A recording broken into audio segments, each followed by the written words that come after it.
Mujercitas, de Louisa May Alcott. Capítulo 17. La pequeña infiel. Durante una semana, la cantidad de virtud desplegada en la vieja casa hubiera podido surtir a toda la vecindad. Era sorprendente. Todas parecían poseer una disposición de ánimo celestial, y la abnegación estaba a la orden del día. Pasada la primera ansiedad sobre su padre, las chicas fueron aflojando insensiblemente sus meritorios esfuerzos, volviendo a su conducta acostumbrada. No olvidaron su divisa, pero esperar y mantenerse ocupado fue haciéndose más fácil. Después de esfuerzos tan grandes, sintieron que merecían un descanso y se lo dieron. Joe pescó un resfriado por no resguardar bastante su cabeza trasquilada y tuvo que quedarse en casa hasta mejorarse porque a la tía March no le gustaba oír leer a las personas resfriadas y roncas. A Joe le vino muy bien y después de revolver la casa desde la bodega hasta la buhardilla, se echó sobre el sofá para cuidar su catarro con arsénico y libros. Amy descubrió que el trabajo de la casa y el arte no hacían buena mezcla y volvió a sus modelos de arcilla. Meg iba todos los días a casa de los King y en su casa ella cosía o pensaba hacerlo, pero pasaba mucho tiempo escribiendo largas cartas a su madre o leyendo una y otra vez noticias de Washington. Beth perseveraba, cayendo rara vez en la ociosidad o en las lamentaciones. Cada día cumplía fielmente todos sus pequeños deberes y muchos de los de sus hermanas también, porque ellas se descuidaban y la casa parecía un reloj que ha perdido el péndulo. Cuando la nostalgia de su madre o los temores por su padre la afligían, se iba a cierto armario, escondía la cabeza entre los pliegues de cierto vestido viejo y derramaba su llantito y hacía su oracioncita tranquilamente y sola. Nadie sabía lo que le daba ánimo después de estar triste, pero todas se daban cuenta de lo dulce y servicial que era Beth, y tomaron la costumbre de pedirle consuelo y consejo en sus asuntos. «Meg, quisiera que fueras a ver a los Hamel. Ya sabes que mamá nos dijo que no los olvidáramos», dijo Beth 10 días después de la partida de la señora March. «Esta tarde estoy demasiado cansada para ir», respondió Meg, meciéndose cómodamente mientras cosía. «¿No puedes ir tú, yo? El tiempo está malo para mi catarro. Pensaba que ya estabas bien. Lo bastante para salir con Lori, pero no lo suficiente para ir a casa de los Hamel», dijo yo riéndose, aunque algo avergonzada de su inconstancia. «¿Por qué no vas tú misma?», preguntó Meg. «He ido todos los días, pero el niño está enfermo y no sé qué hacer por él. La madre va a su trabajo y Lochen lo cuida, pero se pone cada vez peor, y creo que tú o Hannah deberíais ir». Beth hablaba muy en serio, y Meg prometió ir a la mañana siguiente. «Pídele a Hannah que te dé algo de comer para llevárselo, Beth. El aire te hará bien», dijo yo, añadiendo para disculparse. «Yo iría, pero deseo acabar un cuento. Me duele la cabeza y estoy tan cansada que pensé que quizá alguna de vosotras iría», susurró Beth. «Amy volverá pronto y ella puede ir por nosotras», sugirió Meg. «Bueno, descansaré un poco y la esperaré». Beth se echó en el sofá. Las otras volvieron a su trabajo y los Hamel quedaron olvidados. Pasó una hora. Amy no vino. Meg se fue a su dormitorio a probarse un vestido nuevo. Yo estaba absorta en su cuento y Hannah dormía a pierna suelta frente al fogón de la cocina. Beth se puso tranquilamente su capucha, llenó su cestillo con varias cosas para los niños pobres y salió al aire frío con la cabeza pesada y una expresión triste en sus ojos pacientes. Era tarde cuando volvió y nadie la vio subir furtivamente la escalera y encerrarse en el dormitorio de su madre. Media hora más tarde, Joe fue al armario de su madre para buscar algo y allí encontró a Beth sentada sobre el botiquín con un aspecto muy solemne, los ojos enrojecidos y un frasco de alcanfor en la mano. «Por Cristóbal Colón, ¿qué te pasa?», gritó yo, mientras Beth extendía la mano, como si deseara mantenerla a distancia, y preguntaba brevemente: «Has tenido la fiebre escarlatina, ¿no es verdad? Entonces te lo diré. Yo, el niño se ha muerto». «¿Qué niño?». «El de la señora Hamel. Se murió en mi falda, antes de que ella volviese a casa», respondió Beth llorando. «Pobrecita mía, qué terrible para ti. Debía haber ido yo», exclamó yo, abrazando a su hermana y tomándola en brazos, mientras se sentaba en la butaca de su madre con cara de remordimiento. «No era terrible yo, solo muy triste. Enseguida noté que estaba peor, pero Lochen dijo que su madre había ido a buscar un médico, así que tomé el niño para que Lochen descansara. Él parecía dormir, pero de repente dio un grito, tembló y se quedó muy quieto. Traté de calentarle los pies y Lochen le quiso dar leche, pero no se movió, y comprendí que estaba muerto». «No llores, querida mía. ¿Qué hiciste?». Me quedé sentada y lo tuve dulcemente hasta que llegó la señora Hamel con el médico. Dijo que había muerto y miró a Heinrich y a Mina, que tienen dolor de garganta. La fiebre escarlatina, señora. Debía haberme llamado antes, dijo enojado. La señora Hamel le dijo que era pobre y que había tratado de curar al niño, pero ahora era demasiado tarde y no podía hacer más que decirle que cuidara a los otros y esperara de la caridad ayuda. Él entonces se sonrió y habló con más amabilidad, pero era muy triste, y yo lloré con ellos hasta que de pronto se dio la vuelta y me dijo que volviera a casa y tomara enseguida belladona o yo contraería la fiebre. No, no la contraerás, gritó yo, estrechándola con expresión de terror. Oh, Beth, si enfermaras no me lo perdonaría jamás. ¿Qué haremos? No te asustes, espero que no sea grave. Miré en el libro de mamá y noté que comienza con dolor de cabeza y de garganta y sensaciones extrañas como las mías. Tomé belladona y me siento mejor, dijo Beth poniendo sus manos frías sobre su frente caliente y tratando de aparentar que estaba bien. Si mamá estuviera en casa, exclamó yo, tomando el libro con la impresión de que Washington estaba muy lejos. Leyó una página, miró a Beth, le tocó la frente, le miró la garganta y dijo gravemente: Has estado todos los días con el niño por más de una semana y entre los otros que están contagiados. Temo que la tendrás, Beth. Llamaré a Hannah. Ella entiende de todas las enfermedades. No permitas que venga Amy. No la ha tenido jamás y sentiría contagiarla. ¿Podríais tú y Meg tenerla otra vez? Preguntó ansiosamente Beth. Creo que no, ni me importa si la tengo. Bien empleado me estaría por egoísta, que te dejé ir allí para quedarme escribiendo tonterías, murmuró yo mientras iba a pedir consejo a Hannah. La buena mujer se despertó al instante y se hizo cargo de la situación, diciendo a yo que no había por qué preocuparse, que todo el mundo tenía fiebre escarlatina y que con buen cuidado nadie se moría. Yo lo creyó y se sintió muy aliviada mientras iban en busca de Meg. Ahora os diré lo que vamos a hacer, dijo Hannah cuando hubo examinado y hecho preguntas a Beth. El doctor Banks vendrá para verte, querida mía. Así nos aseguraremos de cuidarte bien desde el principio.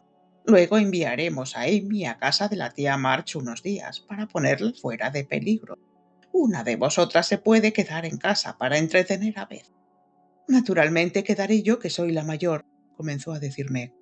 No seré yo, porque tengo la culpa de que esté enferma. Dije a mamá que yo cumpliría con los encargos y no lo hice, contestó yo con decisión. ¿A cuál de las dos quieres, Beth? No hace falta más que una, dijo Hannah. Yo, si queréis, repuso Beth apoyando la cabeza contra su hermana. Yo iré a decírselo a Amy, dijo Meg sintiéndose algo ofendida, pero aliviada al mismo tiempo, porque no le gustaba cuidar enfermos como a yo. Amy se opuso con firmeza y declaró apasionadamente que preferiría tener la fiebre antes que irse a casa de la tía March. Meg razonó, rogó y mandó, sin resultado alguno. Amy declaró que no iría, y Meg la dejó desesperada para preguntar a Hannah qué hacer. Antes de que volviera, Lori entró en la sala para encontrar a Amy llorando a lágrima viva, con la cabeza escondida en los almohadones del sofá. Le contó lo que sucedía con la esperanza de ser consolada, pero Lori se metió las manos en los bolsillos y se puso a pasear por el cuarto, silbando suavemente, con las cejas fruncidas. Vamos, sé una mujercita razonable y haz lo que te dicen. No, no llores. Escucha el proyecto que tengo. Irás a casa de la tía March. Yo iré todos los días a sacarte para dar un paseo en coche o a pie, y nos divertiremos muchísimo. ¿No será eso mejor que quedarte aquí aburrida? No me gusta que me envíen allí como si estorbara, dijo Amy ofendida. Dios te bendiga, niña, si lo hacen por tu bien. ¿Quieres caer enfermo? Claro que no, pero quizá lo estaré porque he estado con Beth todo el tiempo. Por eso mismo tienes que irte. Quizás un cambio de aire y algo de cuidado te mantendrán sana, o por lo menos contraerás la fiebre más aliviada. Te aconsejo que te marches cuanto antes, porque la fiebre escarlatina no es cosa de broma, señorita. Pero es tan triste la casa de la tía March y tan difícil tratar con ella, dijo Amy con aire de espanto. No será triste si yo voy todos los días a decirte cómo esta vez y sacarte a pasear. La anciana señora me quiere y yo procuraré hacerme agradable a ella para que no nos riña por nada que hagamos. ¿Me sacarás de paseo en el cabriolé tirado por el duende? Bajo mi palabra de honor. ¿Y vendrás todos los días? Sin dejar uno. ¿Y me traerás a casa tan pronto como Beth se ponga buena? Al minuto mismo. ¿E iremos al teatro de verdad? A una docena de teatros, si se puede. Bueno, creo que lo haré, susurró lentamente Amy. Buena niña, llama a Meg y dile que aceptas, dijo Lori dándole palmaditas en el hombro, lo cual contrarió a Amy más que ceder. Meg y yo entraron corriendo para ver el milagro que acababa de realizarse, y Amy, sintiéndose muy importante y abnegada, prometió irse si el médico decía que Beth iba a estar enferma.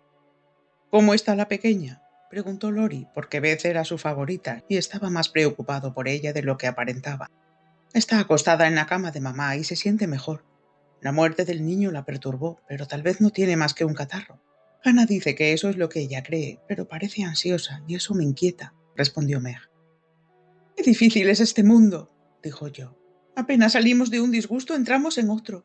Parece que no tenemos apoyo alguno cuando está ausente mamá. Yo estoy perdida.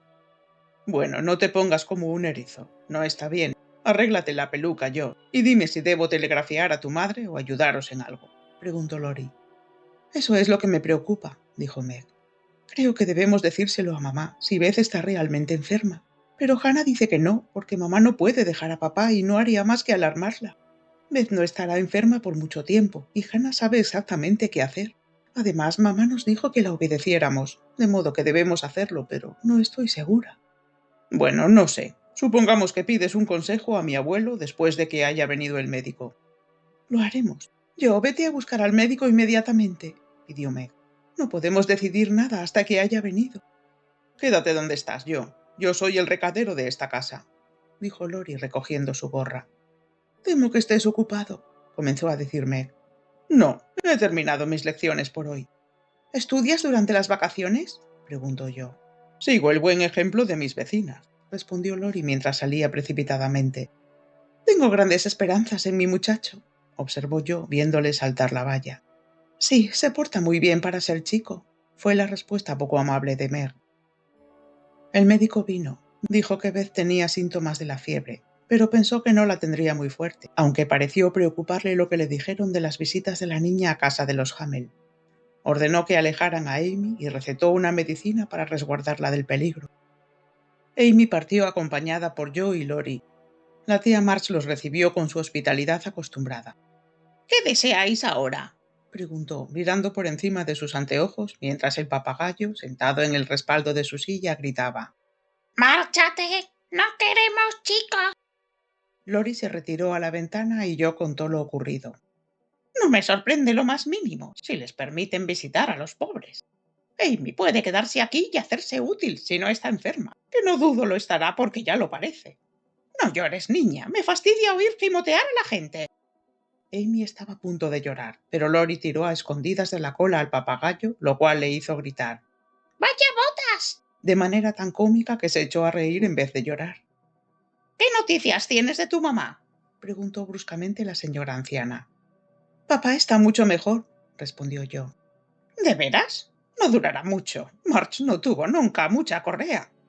¡Jaja! No te apures, toma rape, gritó el pájaro, saltando sobre su percha y agarrando el gorro de la señora, porque Lori lo hostigaba por detrás. ¡Cállate, pajarraco sinvergüenza! Yo deberías marcharte enseguida. No está bien salir tan tarde con un chico atolondrado. ¡Cállate, pajarraco sinvergüenza!, chilló el loro, tirándose de la silla y corriendo a picotear al chico, que casi explotaba de la risa. No creo que pueda soportarlo, pero trataré, pensó Amy cuando se quedó sola con la tía March. ¡Márchate! ¡Espantajo!, chilló el loro, y al oír esta grosera agresión Amy no pudo reprimir un gemido. Capítulo 18. Días oscuros. Beth tuvo la fiebre y estuvo mucho más grave de lo que todos, excepto Hannah y el médico, sospechaban. Las chicas no entendían de enfermedades y al señor Lawrence no se le permitió ver a la enferma, de modo que Hannah asumió el mando y el doctor Banks, ocupadísimo, hizo cuanto pudo, pero dejó mucho que hacer a tan excelente enfermera. Meg se quedó en casa, por miedo de llevar el contagio a los King, encargándose del trabajo doméstico y sintiéndose algo culpable cuando escribía a su madre, sin decir una palabra de la enfermedad de Beth. No le parecía justo engañarla así, pero le habían dicho que obedeciera a Hannah, y ésta no consentía que la señora March se enterase y estuviera acongojada por tal pequeñez.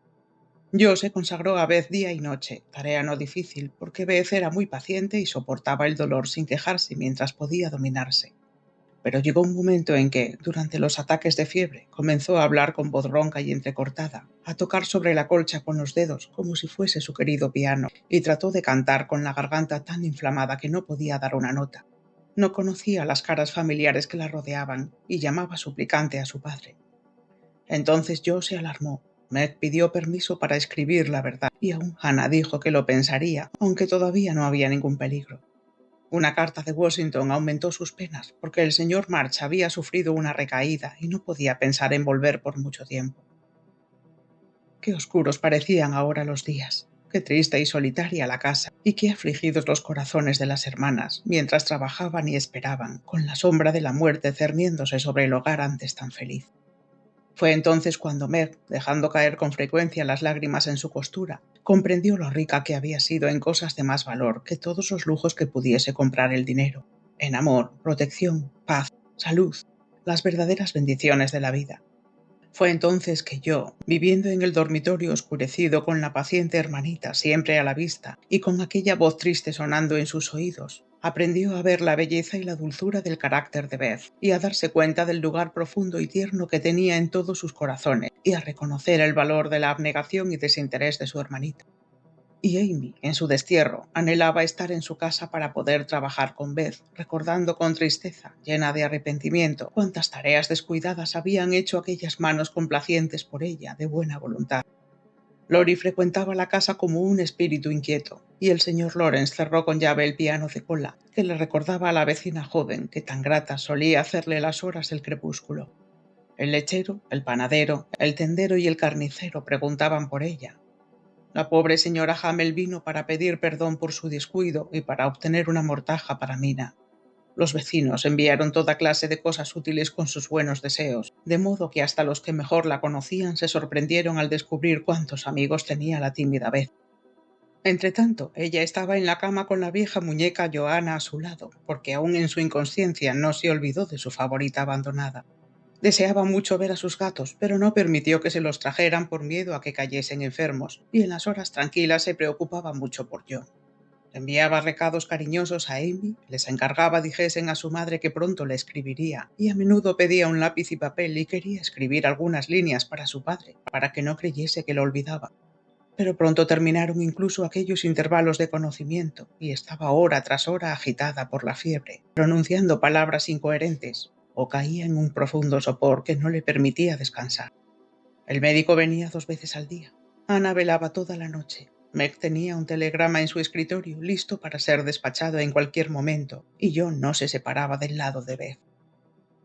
El 1 de diciembre fue un verdadero día de invierno para ellas, porque soplaba un viento penetrante, nevaba copiosamente, y el año parecía prepararse para morir. Aquella mañana, cuando vino el médico, examinó cuidadosamente a Beth por mucho tiempo. Tuvo la mano afiebrada entre las suyas por un minuto y la soltó tranquilamente, diciendo en voz baja a Hannah: «Si la señora March puede dejar a su esposo, sería mejor telegrafiarle». Hannah asintió con la cabeza sin decir nada, porque los labios le temblaban nerviosamente. Meg cayó en una silla, porque al oír aquellas palabras las fuerzas la abandonaron. Yo, después de quedarse inmóvil un minuto, muy pálida, corrió a la sala, tomó el telegrama y, echándose encima un abrigo de cualquier manera, salió precipitadamente a la calle. Pronto estuvo de vuelta, y mientras se quitaba el abrigo sin hacer ruido, llegó Lori con una carta que decía que el señor March mejoraba de nuevo.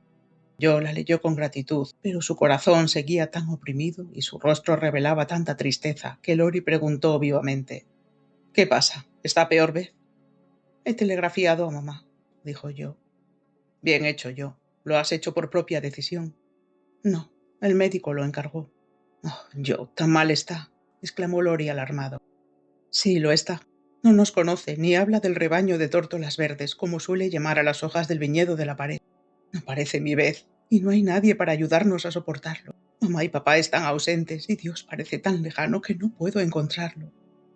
Mientras las lágrimas corrían por sus mejillas, la pobre yo extendía la mano en un gesto de desamparo, como si buscara ayuda ciegamente en la oscuridad, y Lori la tomó en la suya, murmurando lo mejor que su emoción le permitió hacerlo: «Aquí estoy yo.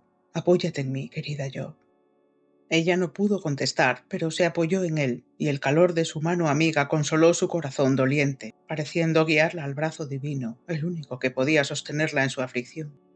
Lori quería decirle algo tierno y consolador, pero al no encontrar palabras adecuadas permaneció callado, acariciándole suavemente la cabeza como solía hacer su madre.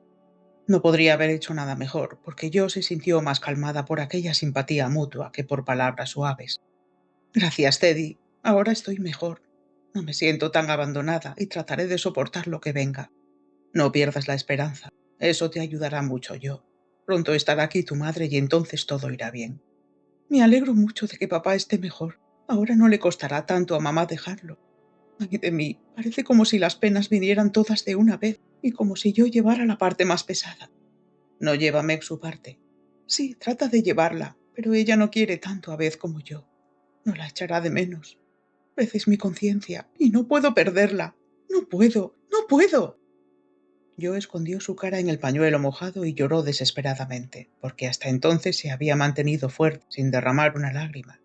Lori le secó los ojos con la mano, pero no pudo hablar hasta que dominó la sensación de un nudo en la garganta. Podrá parecer poco viril, pero no podía impedirlo, de lo cual me alegro.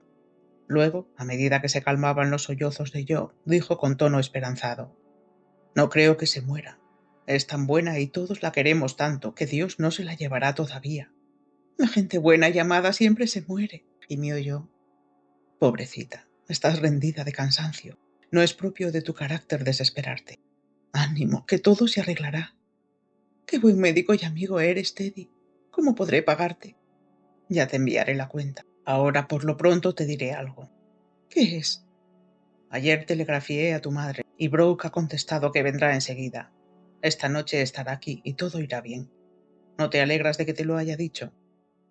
Jo se puso blanca, se levantó precipitadamente y tan pronto como acabó de hablar le echó los brazos al cuello y exclamó riendo y llorando a la vez: «¡Oh, Lori!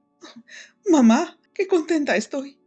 Y se reía histéricamente, temblando y abrazando a su amigo, como si las noticias la hubieran desconcertado. Lori, aunque muy sorprendido, se condujo con calma. La acarició tiernamente y, descubriendo que se reponía, completó el tratamiento con unos besos tímidos que al instante volvieron a Jo a su estado normal. Apoyándose en el pasamanos, lo rechazó suavemente, diciendo sin aliento: «No, no quise hacer eso. ¡Qué atrocidad! Pero fuiste tan bueno telegrafiando a pesar de las órdenes de Hannah que no pude menos que abrazarte. Dímelo todo y no me des vino otra vez. Me hace portar como una tonta». «No me importa», dijo Lori riéndose. «Pues verás, yo estaba inquieto y mi abuelo también. Pensábamos que Hannah abusaba de su autoridad y que tu madre debía saber lo que pasaba. No nos perdonaríamos jamás si si sucediera algo. Así convencí a mi abuelo de que era hora de intervenir y salí disparado a telégrafos, porque el médico me pareció preocupado y Hannah casi no comió cuando propuse telegrafiar. No soporto que me reten. Eso me decidió y lo hice. Tu madre vendrá, estoy seguro. El último tren llega a las 2 de la mañana. Iré a esperarla. Lo único que tienes que hacer es contener tu alegría y procurar que Beth esté tranquila hasta que tu madre llegue. Lori, eres un ángel. ¿Cómo podré agradecértelo? Abrázame otra vez, dijo Lori con picardía. No, gracias. Cuando venga tu abuelo lo haré por su conducto. No te burles de mí. Vete a casa y descansa, porque tendrás que velar la mitad de la noche. Que Dios te bendiga, Teddy. Yo se había retirado a un rincón mientras hablaba, y al terminar desapareció precipitadamente en la cocina, donde se sentó y les dijo a los gatos reunidos allí lo contenta que estaba. Es el muchacho más entrometido que he visto en mi vida, pero lo perdono y espero que la señora March llegue cuanto antes, dijo Hannah con alivio cuando yo le dio la noticia. Meg se alegró en silencio y se sumergió después en la carta, mientras yo arreglaba el dormitorio de la enferma y Hannah preparaba 2 pasteles por si había compañía inesperada. Una corriente de aire fresco parecía soplar por toda la casa, y algo mejor que la luz del sol alegraba los cuartos tranquilos. Todo parecía experimentar un cambio lleno de esperanza. El pájaro de Beth se puso a cantar de nuevo, y una rosa medio soplada por el viento fue descubierta en el rosal de Amy, que crecía al lado de la ventana. Los fuegos parecieron arder con viveza inusitada, y cada vez que las chicas se encontraban, sus caras se iluminaban con sonrisas, mientras se abrazaban susurrando: «Viene mamá, viene mamá». Todas se alegraban menos Beth, sumida en un estupor profundo, sin idea de esperanza o de alegría, de duda o de peligro. Daba pena verla, la cara rosada en otro tiempo tan cambiada y pálida, las manos débiles y flacas, los labios antes sonrientes, mudos, y el cabello, siempre tan bien arreglado, esparcido en la almohada, desordenado y enredado. Todo el día estuvo así, despertándose solo de vez en cuando para murmurar «agua», con labios tan secos que apenas podían pronunciar la palabra. Todo el día yo y Meg la cuidaron, observando, esperando y poniendo su fe en su madre y en Dios. Y todo el día sopló un viento furioso y las horas pasaron lentamente. Por fin anocheció. Cada vez que el reloj daba una hora, las hermanas sentadas a uno y a otro lado de la cama se miraban con ojos más alegres, porque con cada hora se acercaba más el auxilio. El médico había venido para decir que probablemente antes de medianoche habría un cambio para mejor o peor, y que a esa hora volvería. Hannah, completamente rendida, se acostó en el sofá a los pies de la cama, quedándose profundamente dormida. En la sala, el señor Lawrence iba y venía, con la sensación de que era preferible afrontar una batería de cañones rebeldes que la cara de la señora March cuando entrara. Lori estaba echado en la alfombra, fingiendo descansar, pero mirando fijamente el fuego con expresión pensativa, que hacía tan hermosos sus ojos negros. Las chicas no olvidaron jamás aquella noche, durante la cual no pudieron cerrar los ojos, con esa sensación terrible de impotencia que se apodera de nosotros en tales ocasiones. «Si Dios nos deja, Beth, jamás volveré a quejarme», susurró Meg con sinceridad. «Si Dios nos deja, Beth, trataré de amarle y servirle toda mi vida», respondió yo con igual fervor. «Quisiera no tener corazón, tanto me duele», suspiró Meg después de una pausa. «Si la vida es a menudo tan dura como esto, no veo cómo podremos resistirla», añadió su hermana con desesperación. En esto el reloj dio las 12 y ambas se olvidaron de sí mismas para observar fijamente a Beth, porque imaginaron ver un cambio en la cara pálida. La casa estaba tan tranquila como la muerte, y solo el soplar del viento rompía el silencio profundo. Hannah seguía durmiendo, y nadie más que las hermanas notaron la sombra pálida que pareció caer sobre la cara pequeña. Pasó una hora y nada sucedió, más que la silenciosa salida de Lori a la estación. Pasó otra y todavía no venía nadie. Las pobres chicas empezaron a temer que la tormenta hubiera causado retrasos o accidentes en el camino, o lo que era peor, que hubiera sucedido algo malo en Washington.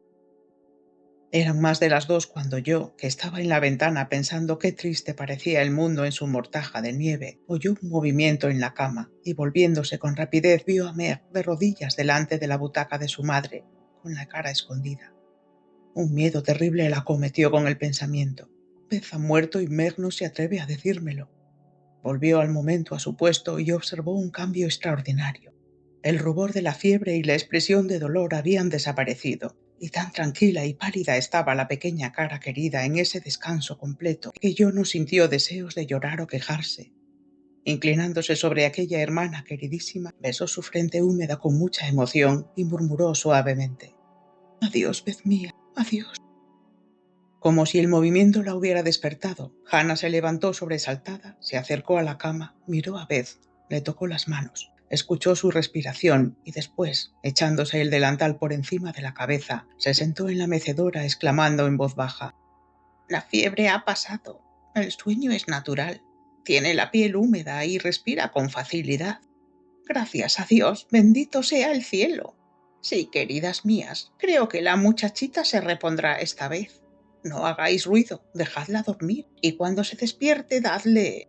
Lo que habían de darle ninguna de las dos hermanas lo oyó, porque ambas se deslizaron hacia el rellano oscuro y sentándose en la escalera se abrazaron, demasiado conmovidas para expresar de otro modo su alegría. Cuando volvieron encontraron a Beth acostada como solía estar, con la mejilla apoyada en la mano, sin la terrible palidez anterior, y respirando naturalmente como si acabara de dormirse. «Si viniera mamá ahora», dijo yo cuando comenzaba a clarear. «Mira», susurró Meg, entrando con una rosa blanca medio abierta en la mano. «Era para ver si nos dejaba. Durante la noche se ha abierto. Voy a ponerla aquí en mi florero para que cuando se despierte lo primero que vea sea la rosita y la cara de mamá». Nunca había salido el sol con tanta belleza ni había parecido tan encantador como surgió a los ojos de Meg y yo cuando observaban el amanecer al terminarse la triste y larga velada. «Parece una tierra de hadas», dijo Meg. —¡Escucha! —gritó yo, levantándose precipitadamente. Abajo se oía sonido de cascabeles, una exclamación de Hannah y después la voz de Lori que susurraban alegremente. —Niñas, ha llegado. —¡Ha llegado! ¡Ha llegado! Capítulo 19. El testamento de Amy. Mientras sucedían estas cosas, Amy pasaba malos ratos en casa de la tía March. Se le hacía muy duro el destierro, y por primera vez en su vida apreció lo mimada que la tenían en su casa. La tía March no mimaba a nadie, no lo creía bueno, pero quería ser amable, porque le gustaba mucho la bien educada niña, y la tía March conservaba alguna ternura en su corazón anciano para las niñas de su sobrino, aunque no creyese conveniente demostrarlo. En realidad, hacía cuanto podía para hacer feliz a Amy, pero qué equivocaciones cometía. Hay ancianos que se mantienen jóvenes de corazón a pesar de sus arrugas y canas. Pueden comprender los pequeños cuidados y alegrías de los niños, hacerlos sentirse a gusto y esconder lecciones sabias bajo juegos agradables, haciéndose amigos de la manera más dulce. La tía March no tenía ese don. Fastidiaba a Amy con sus reglas y mandatos, sus modales rígidos y sus discursos largos y pesados. Al descubrir que la niña era más dócil y más complaciente que su hermana, la anciana se sintió en el deber de contrarrestar en lo posible los malos efectos de la libertad e indulgencia del hogar. Tomó a su cargo a Amy y la educó como la habían educado a ella hacía 60 años, procedimiento que desanimó a Amy, dándole la sensación de una mosca prendida en una tela de araña muy severa. Todas las mañanas tenía que fregar tazas y frotar las cucharillas, la tetera gruesa de plata y los vasos, hasta sacarles brillo. Después, limpiar el polvo del cuarto. Ni una mota escapaba a los ojos de la tía March, y todos los muebles tenían patas torneadas y talladas que nunca se habían limpiado a la perfección. Después había que dar de comer al loro, peinar al perro y subir y bajar las escaleras 12 veces para buscar cosas o recados, porque la anciana señora era muy coja y rara vez dejaba su butaca. Terminadas estas aburridas tareas debía estudiar. Entonces le permitía tomar una hora para hacer ejercicio o jugar. ¿Y cómo se divertía? Lori venía todos los días y con mucha habilidad lograba que la tía March dejara salir a Amy con él, y entonces paseaban, iban a caballo y se divertían mucho. Después de la comida tenía que leer en voz alta y sentarse inmóvil mientras dormía su tía, lo cual solía hacer por una hora porque se quedaba dormida con la primera página.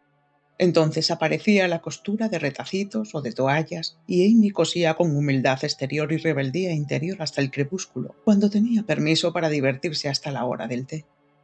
Las noches eran lo peor de todo, porque la tía March se ponía a contar cuentos de su juventud, tan pesados que Amy deseaba acostarse, con la intención de llorar su suerte cruel, aunque generalmente se dormía sin haber derramado más que una o dos lágrimas.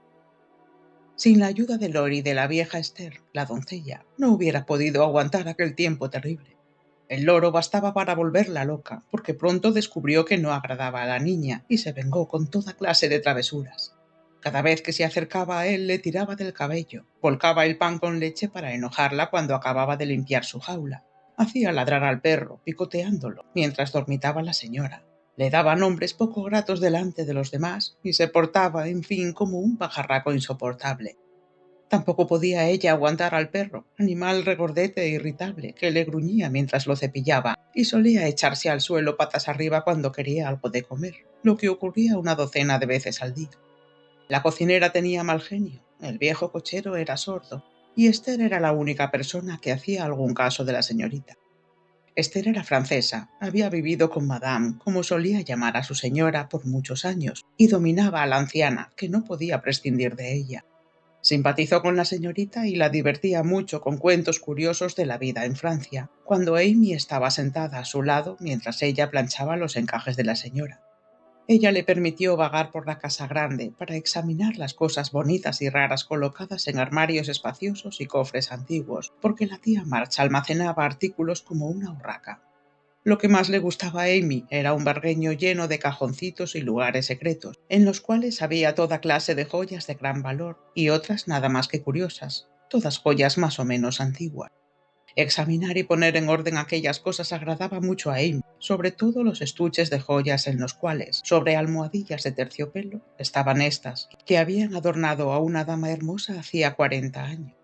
Allí se encontraba el juego de granates que la tía March había llevado cuando se puso de largo, las perlas, regalo de boda de su padre, los diamantes de su novio, las sortijas y prendedores de luto de azabache, los medallones con fotografías de amigas ya difuntas y mechones de cabello dentro de ellos, las pulseras pequeñas que habían pertenecido a su única hija, el gran reloj de bolsillo del tío March con el dije rojo, y en un cofrecito solo el anillo de boda, ahora demasiado pequeño para su dedo gordo, pero puesto cuidadosamente allí como la joya más preciosa de todas. ¿Cuál escogería la señorita si le dieran a elegir? Preguntó Esther, que siempre se sentaba cerca para cuidar y cerrar con llave las cosas preciosas. Prefiero los diamantes, pero no hay un collar entre ellos, y me gustan mucho los collares. Elegiría esto si pudiera, respondió Amy, mirando una sarta de cuentas de oro y ébano, de la cual colgaba una cruz pesada. Yo también lo desearía, pero no como collar. Oh, no, para mí es un rosario que usaría como buena católica que soy, dijo Esther. Parece usted obtener mucho consuelo de sus rezos, Esther. Me gustaría hacer lo mismo. Si la señorita fuera católica, conseguiría verdadero consuelo. Pero como no puede ser, sería bueno que se retirase cada día para meditar y rezar, como hacía la buena señora a quien yo serví antes de venir a casa de Madame. Aquella señora tenía una capillita donde encontraba consuelo para muchas penas. ¿Convendría que yo lo hiciese también? Preguntó Amy, que en su soledad sentía la necesidad de alguna clase de ayuda, y había observado que olvidaba fácilmente su librito, ahora que no estaba Beth a su lado para recordárselo. Sería excelente y encantador, y yo le prepararé con mucho gusto el tocador pequeño si lo desea. No diga nada, madame, pero mientras ella duerme, siéntese allí sola por un ratito para tener pensamientos buenos y pedir al buen Dios que sane a su hermana. Esther era verdaderamente piadosa y enteramente sincera en su consejo, porque tenía un corazón tierno y simpatizaba con las hermanas en su aflicción. Amy encontró atractivo el plan y le permitió arreglar el tocador junto a su dormitorio, con la esperanza de que le haría algún bien. Desearía saber dónde irán todas estas cosas hermosas cuando muera la tía March, dijo, mientras guardaba lentamente el rosario y cerraba los estuches de joyas, uno tras otro. A usted y sus hermanas. Lo sé, Madame confía en mí. Firmé como testigo de su testamento y debe ser así, susurró Esther sonriendo. ¡Qué gusto! Pero quisiera que me los dejara tener ahora. No son agradables las demoras, observó Amy echando una última mirada a los diamantes. ¿Es demasiado pronto para que las señoritas lleven estas cosas? La primera que se case recibirá las perlas. Madame lo ha dicho, y me imagino que el pequeño anillo de la turquesa le será regalado a usted cuando se marche, porque Madame está complacida por su buena conducta y sus modales encantadores. ¿Lo cree usted? Seré dócil como un cordero si puedo tener este hermoso anillo. Después de todo, me gusta la tía March. Y Amy se lo probó con la firme resolución de merecerlo. Desde aquel día fue un modelo de obediencia, y la anciana señora admiró satisfecha el éxito de sus instrucciones. Esther arregló el cuarto con una mesita, puso un taburete enfrente de ella y encima un cuadro que sacó de uno de los cuartos cerrados. Pensó que no era de gran valor, pero lo eligió por creerlo adecuado, sabiendo muy bien que Madame no lo sabría, ni haría caso aunque lo supiera. Sin embargo, era una copia valiosa de un famoso cuadro, y los ojos de Amy, ávidos de belleza, no se cansaban de contemplar el dulce rostro de la Virgen Madre, mientras su corazón permanecía ocupado con sus propios pensamientos tiernos. En la mesita tenía su pequeño testamento, su libro de himnos y un florero lleno de las mejores flores que le traía Lori. Cada día entraba para sentirse sola, entregada a pensamientos buenos y pidiendo al buen Dios que sanara a su hermana. En todo esto la muchachita era muy sincera, porque sola, fuera del nido doméstico, sintió tan vivamente la necesidad de una mano cariñosa a la cual agarrarse que instintivamente se volvió al amigo, fuerte y tierno, cuyo amor paternal rodea a sus hijos pequeños. Extrañaba la ayuda de su madre para comprender y manejarse, pero como le habían enseñado dónde buscar, hizo cuanto pudo para hallar el camino y marchar por él confiadamente. Pero Amy era una peregrina joven, con una carga que se le hacía muy pesada. Trató de olvidarse de sí misma, de mantenerse alegre y sentirse satisfecha con hacer bien, aunque nadie la viese ni alabase. Durante sus primeros esfuerzos para ser muy buena, decidió hacer su testamento, como había hecho la tía March, de modo que si cayera enferma y muriese, sus bienes pudieran ser justa y generosamente repartidos. Mucho le costó el solo pensamiento de renunciar a sus pequeños tesoros, tan preciosos a sus ojos como las joyas de la anciana señora. Durante una de sus horas de recreo redactó lo mejor posible el importante documento, con alguna ayuda de Esther para ciertas frases legales. Cuando la buena francesa hubo firmado, Amy se sintió aliviada y lo puso a un lado para mostrárselo a Lori, a quien necesitaba por segundo testigo. Como era un día lluvioso, subió a uno de los dormitorios grandes para divertirse y llevó al loro como compañero. En aquel cuarto había un armario lleno de vestidos antiguos, con los cuales Esther le permitía jugar. Su diversión favorita era vestirse con los brocados descoloridos y pasear delante del espejo grande, haciendo reverencias ceremoniosas y ondulando la cola de su traje con un crujido que le encantaba. Aquel día estaba tan ocupada que no oyó a Lori tocar la campana, ni lo vio observándola a escondidas, según iba y venía, haciendo coqueterías con su abanico y sacudiendo la cabeza, que lucía un turbante color de rosa, en raro contraste con el traje de brocado azul y la falda amarilla. Tenía que andar con cuidado porque se había puesto zapatos de tacón alto. Era gracioso verla andar tan afectadamente, con su traje brillante y el loro pavoneándose a sus espaldas, imitándola tan bien como podía y parándose de vez en cuando para exclamar: ¡Qué guapos estamos! ¡Vete, espantajo! ¡Bésame, querida! ¡Ah! Reprimiendo con dificultad una explosión de risa por temor de ofender a su majestad, golpeó Lori la puerta y fue recibido graciosamente. Siéntate y descansa mientras me quito estas cosas. Después quiero pedirte consejos sobre algo muy grave, dijo Amy, una vez que terminó de mostrar sus esplendores y de empujar al loro a un rincón. Este pájaro es la prueba de mi vida, continuó, quitándose el turbante rosa, mientras Lori se sentaba a caballo en una silla. Ayer, mientras dormía la tía March y yo trataba de estar quieta como un ratoncito, el loro se puso a gritar y a sacudir las alas en su jaula. Fui para sacarlo y descubrí una araña grande. La eché fuera y corrió el loro, diciendo cómicamente: «Sal a paseo, querida». No pude menos que reírme, lo cual hizo jurar al loro, despertando a la tía, que nos riñó a los dos. ¿Aceptó la araña la invitación de salir?, preguntó Lori. Sí, salió, y el loro se escapó espantado y se refugió en la butaca de la tía, gritando: «¡Cógela, cógela, cógela!», mientras yo perseguía a la araña. «¡Mentira! ¡Mentira! ¡Ah! ¡Ah!», gritó el loro picoteando los pies de Lori. «Te torcería el pescuezo si fueras mío, pajarraco», agregó Lori, amenazándolo con el puño. El pájaro ladeó la cabeza y dijo gravemente: «¡Aleluya! ¡Bendita sea tu cara!». «Ya estoy lista», dijo Amy, cerrando el armario y sacando un papel de su bolsillo. «Deseo que me hagas el favor de leer esto y de decirme si es legal y correcto. Creo que debo hacerlo porque la vida no es segura y no deseo que haya discusión alguna sobre mi sepultura». Lori se mordió los labios y leyó el documento siguiente con gravedad digna de alabanza, si se considera su contenido. Mi último testamento. Yo, Amy Curtis March, estando en mi sano juicio, doy y lego toda mi propiedad personal, que es, a saber, pongo por caso, a mi padre mis mejores cuadros, dibujos, mapas y obras de arte, con inclusión de los marcos. También mis $100 para que haga con ellos lo que guste. A mi madre todos mis vestidos excepto el delantal azul con bolsillos. También mi retrato y mi medalla, con muchísimo amor. A mi querida hermana Meg doy mi anillo de turquesa, si lo recibo. También mi cajita verde con la estampa de tórtolas. También mi pedazo de encaje verdadero para su cuello y mi dibujo de ella como un recuerdo de su niñita. A yo mi prendedor de pecho, el reparado con lacre. También mi tintero de bronce, ella perdió la tapa. Y mi precioso conejo de yeso porque me arrepiento de haber quemado su manuscrito. A ver, si me sobrevive, doy mis muñecas y el pequeño escritorio, mi abanico, mis cuellos de hilo y mis zapatillas nuevas, si puede ponérselas, pues probablemente estará delgada después de su enfermedad. Y con esto le dejo también mi arrepentimiento de que me burlé de su vieja muñeca Joana. A mi buen amigo y vecino Theodore Lawrence lego mi cartera de papel maché, mi modelo en yeso de un caballo, aunque él dijo que no tenía cuello, también en recompensa a su mucha benevolencia en horas de aflicción, cualquiera de mis obras artísticas que prefiera. Nuestra Señora es la mejor.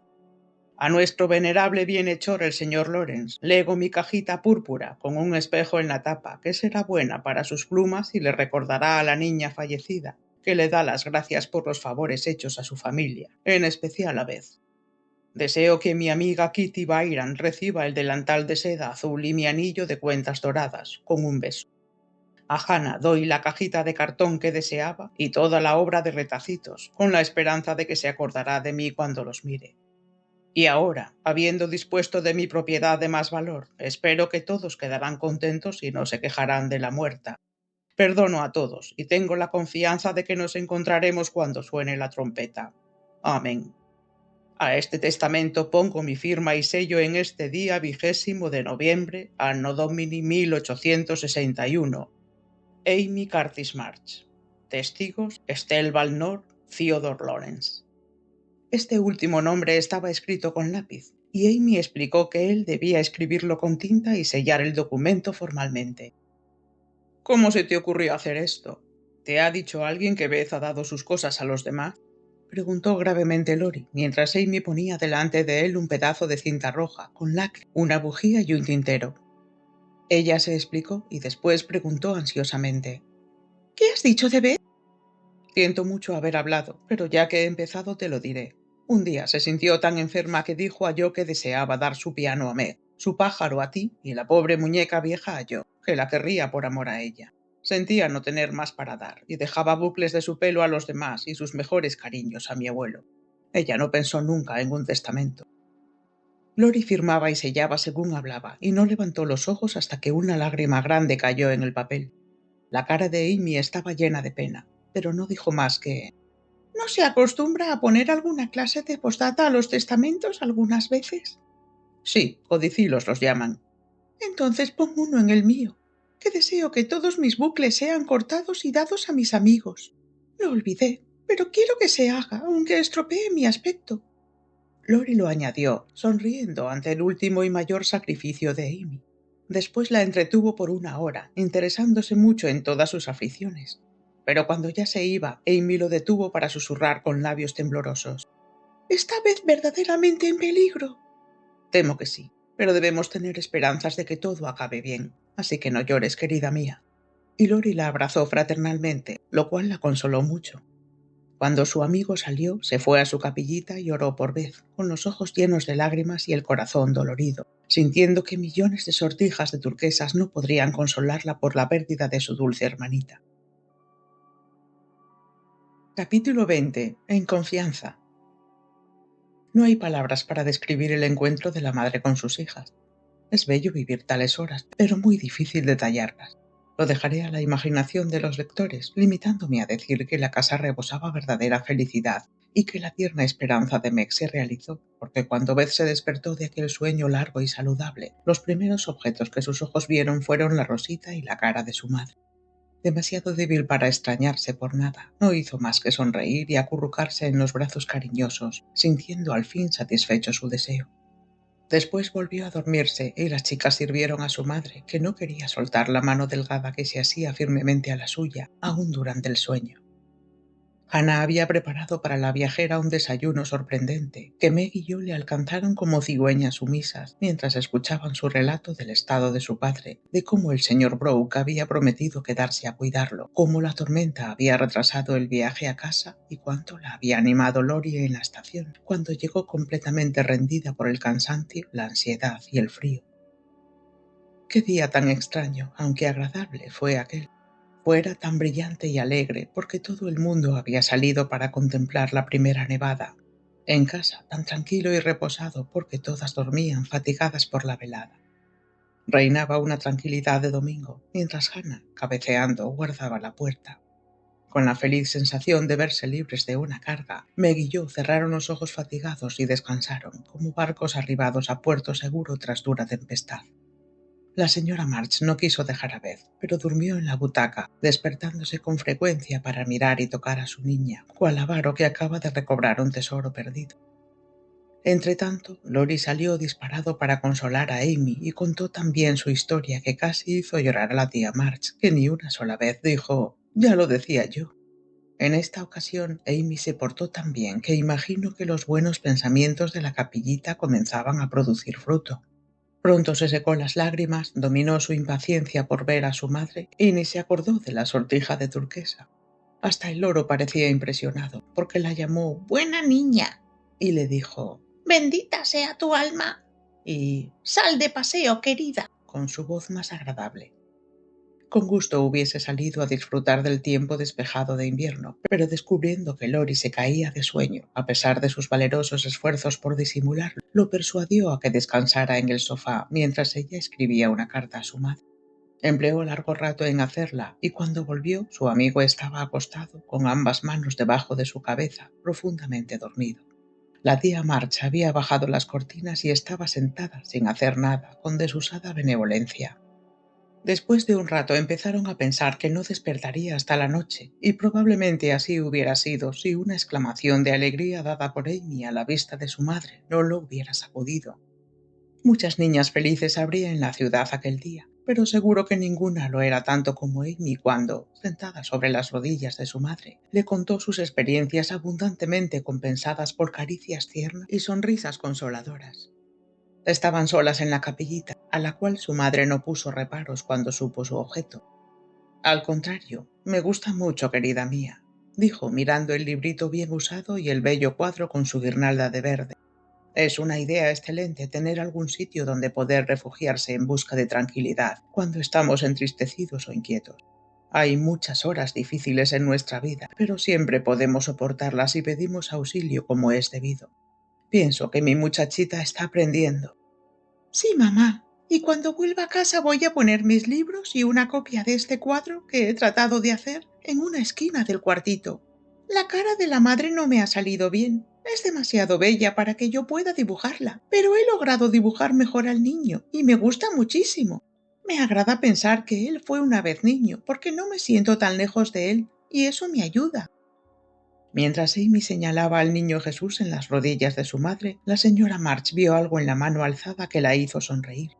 No dijo nada, pero Amy comprendió la mirada y después de un minuto de silencio añadió gravemente: Deseaba hablarte de esto, pero lo olvidé.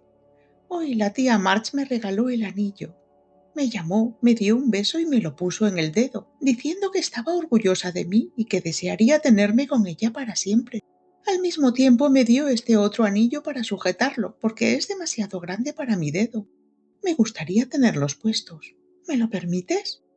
Son hermosísimos, Amy, pero creo que eres demasiado joven para tales adornos, contestó la señora March.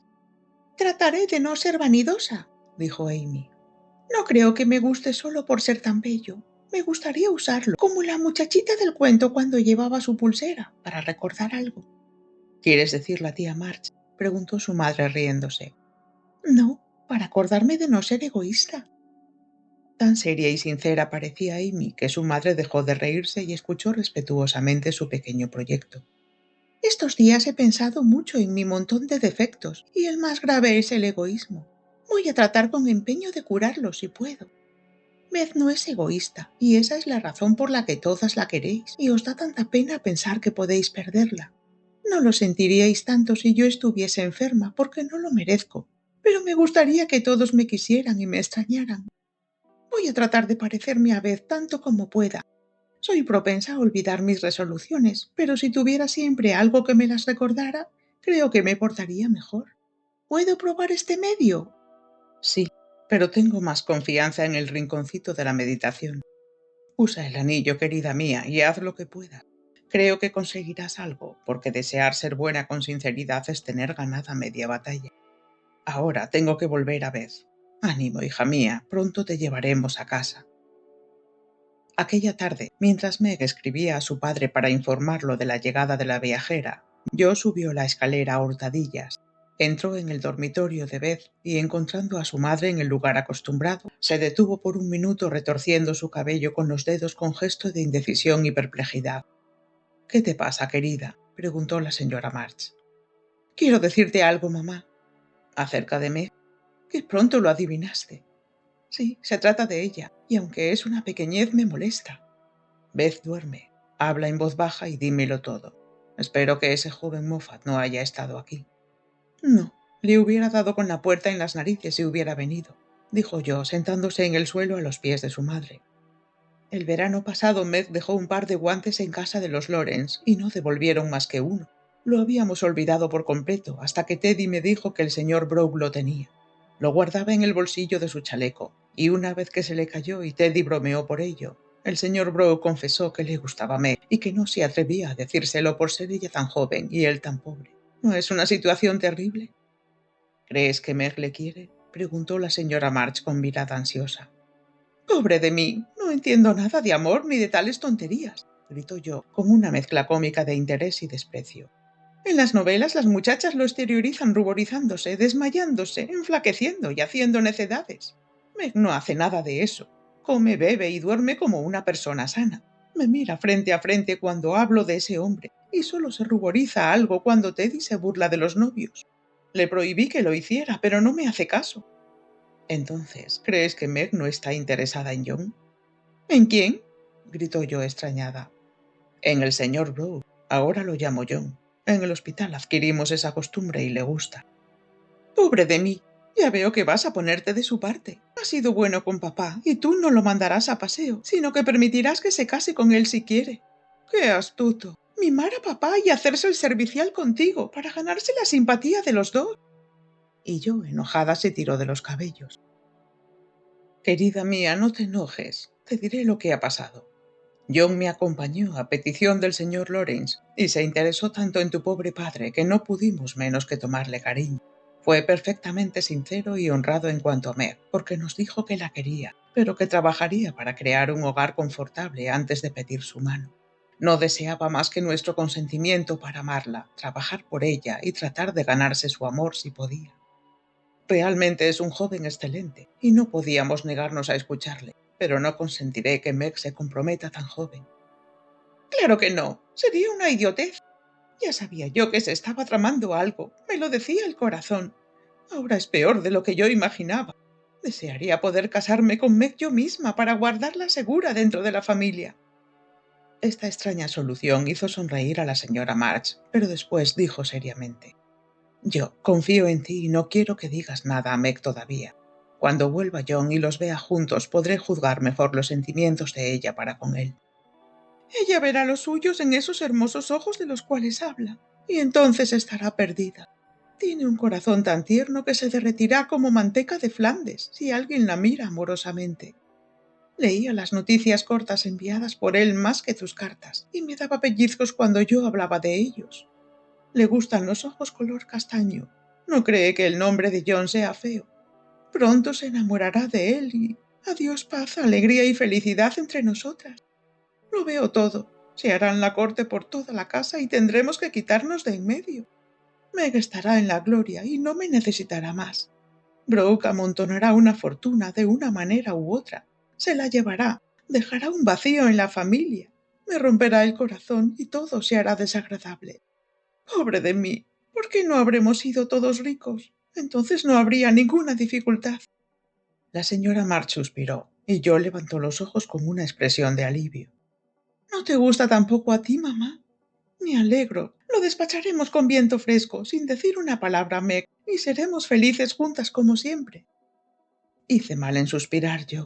Es natural y justo que con el tiempo todas os vayáis a vuestros propios hogares, pero deseo conservar a mis hijas todo el tiempo posible, y siento que esto haya sucedido tan pronto, porque Meg no tiene más que 17 años, y John no podrá formar un hogar para ella por algunos años. Tu padre y yo estamos de acuerdo en que no se comprometa de ninguna manera ni se case antes de cumplir 20 años. Si ella y John se quieren, pueden esperar, y así dar pruebas de su amor. Ella es responsable y no temo que lo trate con dureza. Mi hija tan hermosa y tierna. Espero que todo marche felizmente para ella. ¿No preferirías que se casara con un hombre rico? El dinero es cosa buena y útil, yo. Quisiera que mis hijas no sintieran nunca demasiado su escasez ni estén tentadas por tener demasiado. Desearía ver a John bien establecido en algún negocio bueno que le proporcionara ingresos suficientes para mantenerse libre de deuda y dar una vida confortable a Meg. No ambiciono una fortuna espléndida, ni una posición mundana, ni un nombre famoso para mis hijas. Si el rango y el dinero vienen acompañados del amor y la virtud, los aceptaría agradecida y gozaría con vuestra buena fortuna. Pero sé por experiencia cuánta felicidad real se encuentra en una casa pequeña, donde se gana el pan diario, y algunas privaciones dan mayor dulzura a los pocos placeres. Estoy contenta de que Meg comience con una posición humilde, porque si no me engaño, será rica en la posesión del corazón de un hombre bueno, y eso tiene más valor que una fortuna. Comprendo, mamá, y estoy de acuerdo, pero Meg me decepciona, porque yo tenía el proyecto de casarla con Teddy algún día, y pensaba que viviría en la opulencia toda su vida. ¿No sería hermoso? Preguntó yo, mirándola con expresión más alegre. Él es más joven que ella, ya sabes, comenzó a decir la señora March, pero yo la interrumpió. Eso no importa. Es muy maduro para su edad, y es muy alto, y tiene modales de hombre hecho y derecho cuando quiere. Además es rico, generoso y bueno, y nos quiere a todas. Es una lástima que mi proyecto se malogre. Temo que Lori no sea bastante mayor para Meg, y es tan veleta que no puede contarse con él. No hagas proyectos, yo. Deja que el tiempo y sus propios corazones emparejen a tus amigos.